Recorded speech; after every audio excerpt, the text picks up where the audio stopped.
Sir నమస్కారం sir. నమస్తే. Sir Lok Sabha speaker కోసం ఫస్ట్ టైం మరి ఎన్నికలు జరగడం మనం చూసాం సార్. అయితే ఏపీలో చూసుకుంటే జగన్మోహన్ రెడ్డి గారు మరి బీజేపీకి సపోర్ట్ చేస్తారా లేదా అని ఒక చర్చ అయితే వచ్చింది. ఫైనల్ గా వాళ్ళు సపోర్ట్ చేస్తారు. అయితే దీన్ని ఇప్పుడు అంటే ఎన్డీఏకి సపోర్ట్ చేయడం అంటే టీడీపీకి సపోర్ట్ చేయడమే, టీడీపీ కూటమికి జగన్మోహన్ రెడ్డి గారు మద్దతు తెలిపేశారని చెప్పేసి ప్రచారం అయితే ఈ విధంగా చేస్తున్నారు సార్. ఇక దీని గురించి మీరేం చెప్తారు? మరి ఎన్డీఏకి సపోర్ట్ చేయడం, టీడీపీ కూటమికి సపోర్ట్ చేయడం ఒకటే అంటారా సార్? అంటే టీడీపీకి సపోర్ట్ చేయటంగా చూడకూడదు. ఎన్డీఏ వ్యూహంలో భాగంగా ఎన్డీఏ ఆడుతున్నటువంటి ఒక నాటకంలో, అంటే మనకు ఒక పాత సెయింగ్ ఉంది, విధి ఆడే వింత నాటకంలో అందరూ కూడా పావులే పాత్రలే. అలాగా ఎన్డీఏ ఆడుతున్నటువంటి ఒక నాటకంలో చంద్రబాబు జగన్ ఇద్దరు పాత్రధారులు మాత్రమే. అంతకుమించి వాళ్ళకేమీ పెద్ద ఉనికి ఉందని నేను అనుకోవడం లేదు. ఎన్నికల కంటే ముందే ఈ సన్నివేశాన్ని మనం ఊహించాం.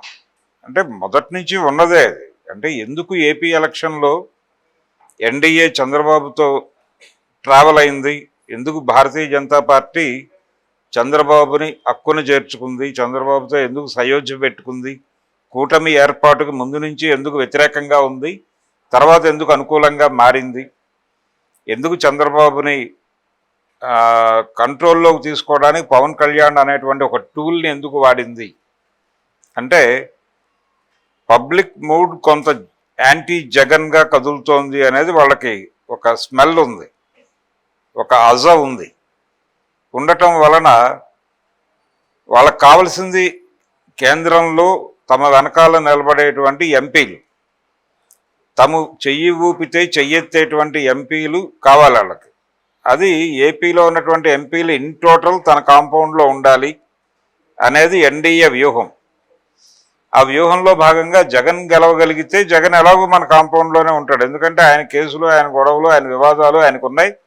ఆయన వీళ్ళకి వ్యతిరేకంగా వెళ్ళి సాధించేటువంటి పరిస్థితి లేదు. అందుకనే ఆయన ఏ కూటమికి చెందకుండా బీజేపీతో ట్రావెల్ అయినట్టుగా బయటకు కనబడకుండా అజ్ఞాతంలో బీజేపీ సేవ చేసుకుంటూ బతుకుతున్నాడు ఆయన. ఈ క్రమంలో జగన్ ఎలాగూ మన కాంపౌండ్ మనిషే, కొత్తగా మన కాంపౌండ్లో తెచ్చుకోవాల్సింది చంద్రబాబుని. ఎందుకంటే చంద్రబాబుకి 4 సీట్లు ఎక్కువ వచ్చే పరిస్థితి ఉంది పబ్లిక్ మూడ్ ప్రకారం. అందుకని దాన్ని ఎందుకు వదిలిపెట్టుకోవాలనే ఉద్దేశంతో చంద్రబాబుని తమ కస్టడీలోకి తీసుకురమ్మని పవన్ కళ్యాణ్ని నియోగించి ఆయన వెళ్ళి చంద్రబాబుతో మాట్లాడి చంద్రబాబుని ఎన్డీఏ వైపు టర్న్ చేసి వీళ్ళ కాంపౌండ్లోకి తీసుకొచ్చాడు. ఇప్పుడు దాని ఫలితం ఏంటంటే తెలుగుదేశం ఎంపీలు ఇన్ టోటల్ అక్కడ మోడీ కోసం చేతులు ఎత్తారు. అలాగే ఇక్కడ ఎన్డీఏతో తలబడి పోటీ చేసి 11 స్థానాలకి కుదించబడినటువంటి జగన్మోహన్ రెడ్డి తన ఎంపీలను కూడా ఎన్డీఏ కాంపౌండ్లో నిలబెట్టి మోడీ కోసం చెయ్యెత్తించాడు. ఇది జరిగింది. అంటే వాళ్ళు డిజైన్ చేసినటువంటి డ్రామా ఇది. ఇందులో జగన్ ప్రమేయం కానీ, జగన్ పాత్ర కానీ వీళ్ళందరూ కూడా పాయసంలో గరిటెలు లాంటి వాళ్ళు. చంద్రబాబు కానీ, జగన్మోహన్ రెడ్డి కానీ పాయసంలో గరిటెలు లాంటి వాళ్ళు. పాయసంలో గరిటెకి దాని రుచి తెలీదు, దాని వేడి తెలీదు. జస్ట్ అవతల వాళ్ళ గిన్నెలో సర్వ్ చేస్తుంది అంతవరకే. అది వీళ్ళ పాత్ర. అది జగన్ కావచ్చు, చంద్రబాబు కావచ్చు, ఎన్డీఏ విందులో వాళ్ళ పాయసంలో గరిటెల్లాగా పనిచేసేవాళ్ళే తప్ప వీళ్ళకి ప్రత్యేకంగా ఉనుకులు లేవు. ఈ స్పృహ వాళ్ళకుంటే, అంటే వీళ్ళ స్వీయ ప్రయోజనాల కోసం వాళ్ళు ఎన్డీఏతో అంటకాగుతున్నారు. వీళ్ళకి రాష్ట్ర ప్రయోజనాలు ఇవన్నీ ముఖ్యం కాదు. ఏ ముఖ్యమంత్రికి రాష్ట్ర ప్రయోజనాలు, ప్రజల ప్రయోజనాలు ముఖ్యం కాదు, ఏ ముఖ్యమంత్రికి అయినా సరే. ఇది ఎన్డీఏ ఆడుతున్న డ్రామా అని మనం మాట్లాడుకున్నాం ఇందాక. ఎన్డీఏ కంటే కూడా మించి వరల్డ్ బ్యాంక్ ఆడుతున్నటువంటి నాటకం ఇది. ఆ నాటకంలో ఎన్డీఏతో, మోడీతో సహా అందరూ పాత్రదారులే. మార్కెట్ ఎకానమీలో ఉన్నాం మనం. మార్కెట్ ఎకానమీని మేనేజ్ చేయటం మాత్రమే ప్రభుత్వాల పని తప్ప ప్రజా సంక్షేమం వీళ్ళ పని కాదు. ప్రజా సంక్షేమం చేస్తున్నట్టుగా నటించాలంతే.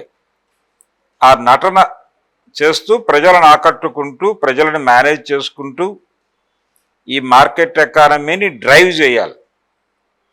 అంటే ప్రభుత్వాల పరిస్థితి, మార్కెట్ ఎకానమీలోకి దేశం ప్రవేశించి కొంచెం వేగం పుంజుకున్నది 95లో. 95 నుంచి ఇప్పటి వరకు ఈ 30 ఏళ్ల చరిత్రలో 30 ఏళ్ల ప్రస్థానం మార్కెట్ ఎకానమీలో భారతదేశానిది. అవును. ఈ 30 ఏళ్ల ప్రయాణంలో ఇక్కడ జరిగింది ఏంటంటే ప్రభుత్వ భూమి టన్నులు గతంలో ఉండిపోయింది. ప్రభుత్వ రంగము ప్రైవేట్ రంగము సహకార ఆర్థిక వ్యవస్థ నడిచింది కొంతకాలం. ఈ సహకార ఆర్థిక వ్యవస్థ నడిచిన రోజుల్లో మిక్స్డ్ ఎకానమీ అంటారు దాన్ని. ఆ మిక్స్డ్ ఎకానమీ రోజుల్లో చాలా ప్రొక్యూర్ అయి ప్రభుత్వ స్థలాలు ఉండేవి. ప్రభుత్వ సంస్థలకి చాలా పెద్ద ఎత్తున స్థలాలు కేటాయింపులు జరిగి ఉన్నాయి. ఆ తర్వాత 95 తర్వాత ప్రభుత్వాలు చేస్తున్న పని ఏంటంటే డిజిన్వెస్ట్మెంట్ పేరుతో పెట్టుబడుల ఉపసంహరణ. ఓకే. పెట్టుబడులు వెనక్కి తీసుకోవటం, ఆ సంస్థలను నిర్వీర్యం చేయటం, ఆస్తులు అమ్మేయటం, ఇదే పని చేస్తున్నారు ఎవరైనా. ఎనీ ముఖ్యమంత్రి ఎనీ ప్రధానమంత్రి చేస్తోంది ఇదే. కేంద్ర బడ్జెట్లో ఈ రోజుకి ప్రధాన వాటా డిజిన్వెస్ట్మెంట్ స్కీమ్ డబ్బులే.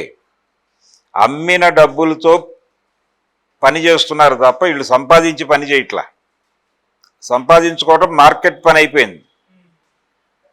ఇది కండిషను. దీని గురించి ఎవరూ మాట్లాడరు. అంచేత ఈ జగన్మోహన్ రెడ్డి పరిపాలన ప్రత్యేకంగాను చంద్రబాబు నాయుడు గారి పరిపాలన ప్రత్యేకంగాను ఉండదు.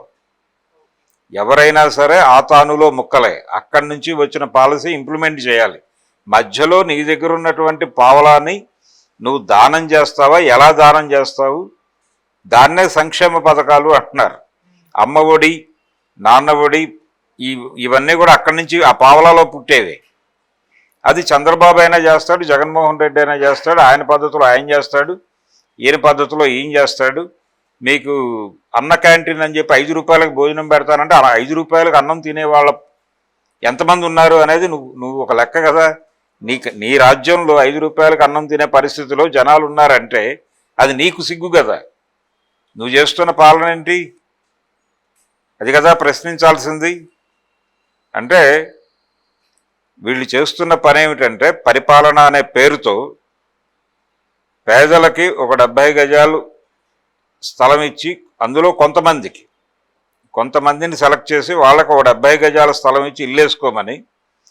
అదేదో పాత రోజుల్లో సామెత ఉండేది, కుడుమిచ్చి బ్రహ్మాండం అనుకో అని. కుడుం ఇచ్చి బ్రహ్మాండం అనుకో అని ఒక సామెత ఉండేది. ఓకే. ఆ పద్ధతిలో 70 గజాల చొప్పున ఒక 100 మందికి ఒక ఏరియాలో ఇచ్చి ఇదంతా నేను చేసిన ప్రజా సంక్షేమము అని చెప్పి దాన్ని వీడియోలు తీసి ప్రపంచమంతా సావగొట్టి ఆ ముసుగులో వీళ్ళు చేసేది ఏంటంటే ఆ పక్కన ఒక 500 ఎకరాలు 1000 ఎకరాలు తీసుకెళ్ళి ఒక కార్పొరేట్ కంపెనీకి ఇచ్చేస్తారు. ఇది ప్రభుత్వాలు చేస్తున్న నిర్వాహకం 95 నుంచి. సో మార్కెట్ ఎకానమీలో దేశం ఉన్నప్పుడు ఎవరికి సొంత బుర్రలు ఉండవు. జగన్మోహన్ రెడ్డికి సొంత బుర్ర ఉండదు, సొంత ప్రోగ్రాం ఉండదు. చంద్రబాబు నాయుడు గారికి సొంత ప్రోగ్రాము లేదు, సొంత బుర్ర లేదు. సొంత బుర్రతో ప్రవర్తించడానికి ప్రయత్నం చేసినటువంటి ముఖ్యమంత్రుల పరిస్థితి ఏమవుతుంది అనడానికి నందమూరి తారక రామారావు గారు ఉదాహరణ. మార్కెట్ ఎకానమీలో మార్కెట్కి భిన్నంగా వ్యవహరించాలని ప్రయత్నించాడు ఆయన. ఏం జరిగింది, ఆయన పీక్ అవతల పారేసింది మార్కెట్. చంద్రబాబు అనే ఒక పట్కారను పట్టుకుని నందమూరి తారక రామారావు అనే పాత్రను తీసి రోడ్డు మీద గిరాటేసింది. దీన్ని గుర్తించుకోవాలి ఎవడైనా సరే. ఇది కండిషన్. అందుకని జగన్మోహన్ రెడ్డి డిఫరెంట్గా ఆలోచించి ఆయన ఏదో ఇప్పుడు కొత్తగా టీడీపీకి వ్యతిరేకి, ఇక్కడ వ్యతిరేకి, అక్కడ అనుకూలం ఇలా కాదు. వీళ్ళందరూ ఒకే ఏరియాలో భోజనం చేసే మనుషులు, ఒకే చోట తినేవాళ్ళు వీళ్ళందరూ. కావున వీళ్ళలో తేడాలు చూడటం, వీరు వేరు వారు వేరు అనుకోవటం, ఇది ముందుగా మన కళ్ళజోళ్ళు కడుక్కోవాలి. ప్రపంచాన్ని ఎలా చూడాలో అలా చూడకపోవడం వలన వస్తున్న దౌర్భాగ్యం ఇది. అలా చూడని అజ్ఞానులు మాట్లాడే మాటలు ఇవి. ఏది, ఆయన ఢిల్లీలో అనుకూలంగా ఉన్నాడు ఎన్డీఏకి, బెజవాడలో వ్యతిరేకంగా ఉన్నాడు అని మాట్లాడటం. ఆయన బెజవాడలో అయినా ఢిల్లీలో అయినా ఒకే స్టాండ్ అయింది. ఆయన కండిషన్ ఏమిటి, ఆయన బీజేపీకి వ్యతిరేకమని ఎప్పుడైనా మాట్లాడా? తెలుగుదేశం పార్టీతో మాత్రమే ఆయనకు లోకల్ రైవలరీ ఉంది. కానీ బీజేపీ కాంపౌండ్లో ఈయన తల వంచుకుని నిలబడే సీనే. వారిది కూడా అదే పరిస్థితి. వారు కూడా తల ఎగరేసే పరిస్థితి ఇంతకుముందు ఉండింది. 2019లో కొంచెం చంద్రబాబు తలెత్తి మాట్లాడే సినిమా ఉంది, ఇప్పుడు లేదు. జగన్ ద్వారా ఆయన చంద్రబాబు నాయుడు గారి మెడ వంచి మోడీ గారు ఆ వంచిన మెడని కాపాడుతామని పవన్ కళ్యాణ్ ద్వారా మలాం పూసి ఈ గేమ్ ఆడుతున్నారు. సో అందుకని ఇది ఈ నిర్మాణము, దీనిలో ఉన్నటువంటి ప్రత్యేకతలు తెలిసిన వాడికి ఎవరిని ఇది ఆశ్చర్యపరచలా. జగన్మోహన్ రెడ్డి ఢిల్లీలో మోడీకి అనుకూలంగా చేతులెత్తుతాడు అని జగన్మోహన్ రెడ్డి రాజకీయ ప్రస్థానం మొదలైన 2014లో బీజేపీ గెలిచిన మరుక్షణం అందరికీ తెలుసు. చంద్రబాబు నాయుడు కొంచెం తగల ఎగరేసే ఛాన్స్ ఉంది కాబట్టి అతని తల వంచి కాంపౌండ్లోకి జగన్తో తల వంచి పవన్ కళ్యాణ్తో కాంపౌండ్లోకి లాక్కొచ్చి చంద్రబాబును దొడ్లో కట్టేశారు బీజేపీ వారు. సో ఇది బీజేపీ డిజైన్డ్ ప్రోగ్రామ్ తప్ప మరేమీ కాదు. జగన్మోహన్ రెడ్డి గారు, చంద్రబాబు నాయుడు గారు ఒకళ్ళనొకళ్ళు కావలించుకున్నటువంటి ఒక పిక్చర్ అవసరము అని బీజేపీ భావిస్తే వాళ్ళిద్దరినీ కూడా తీసుకొచ్చి ఎక్కడ కావాలంటే అక్కడ వాళ్ళిద్దరినీ కలిపి కూర్చోబెట్టి 4 ఫోటోలు దింపి ప్రపంచంలోకి పంపు చేయటం వల్ల ఏదైనా ప్రయోజనం వాళ్ళకు వస్తుంది అనుకుంటే చేయగలరు, అది కూడా చేస్తారు. చంద్రబాబుకు ఫోన్ చేసి నువ్వు వెళ్ళి జగన్తో కాసేపు మాట్లాడాల్సిన పరిస్థితి ఉంది, మాట్లాడాలి, తప్పదు, ఇది దొరమాట అంటే నిర్మోహమాటంగా ఆయన చేస్తున్న పని ఆపి భోజనం చేస్తుంటే భోజనం పక్కకి నెట్టెళ్ళి జగన్మోహన్ రెడ్డితో మాట్లాడగలడు. పవన్ కళ్యాణ్ చేసింది కూడా అదే. ఓజీ షూటింగ్లో ఉండగా ఆయనకి కాల్ వచ్చింది, నువ్వు వెళ్ళి చంద్రబాబు నాయుడు తల తిప్పు అని. వెంటనే ఆయన అక్కడి నుంచి ఆగమేఘాల మీద బయలుదేరి వెళ్ళి తల తిప్పి ఆ రోజు ప్రెస్ మీట్లో ఆయన ఒక మాట అన్నాడు, నేను హడావిడిగా మాధాపూర్ని, హడావిడి ఎందుకు, మద్దతు ప్రకటించడానికి లేజర్గా రావచ్చు కదా అంటే వాళ్ళు తంతామన్నారు తొందరగా వెళ్ళకపోతే, అందుకని బయలుదేరాడు. వస్తూ మాధాపూర్లో ఆ నిర్మాణాలు అవి చూసి ఆశ్చర్య చెక్కుతుండడం అయిపోయాను. ఇంత నిర్మాణాలు అంతా చంద్రబాబు కదా చేసింది అని నేను మనసులో చాలా దుఃఖించాను అని మాట్లాడాడు ఆయన. ఇది కండిషన్. అందుకని ఎలా జరగాల్సి ఉందో, ఎలా జరగాలని డిజైన్ అయ్యుందో అలాగే జరిగింది పార్లమెంట్లో సన్నివేశం.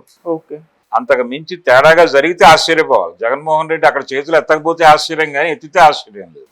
జగన్కి ఏమైంది అని ప్రపంచం అంతా అతని వైపు చూసేది. కొంతమందిలో ఆశలు చిగురించేవి, ఇతనేదో తిరుగుబాటు చేయబోతున్నాడా, జైలుకి వెళ్ళడానికి సిద్ధపడిపోయాడా, లేదు వధ్యస్థల మీద తలపెట్టడానికి సిద్ధపడ్డా అని అప్పుడు ఆశ్చర్యపోయి రకరకాల సిద్ధాంతాలు అప్పుడు పుట్టేవి. ఇప్పుడు సిద్ధాంతాలు మాట్లాడేవాళ్ళు అజ్ఞానులు అని అనుకోవాలి. ఓకే, అంటే మార్కెట్ రాజకీయాన్ని అర్థం చేసుకొని తరం వలన మాత్రమే ఆశ్చర్యపోతారు. మార్కెట్ రాజకీయ తత్వాన్ని అర్థం చేసుకున్నవాడు ఎవడు ఈ రోజున జగన్మోహన్ రెడ్డి ఎంపీలు జై మోడీ అన్నందుకు ఆశ్చర్యపోరు.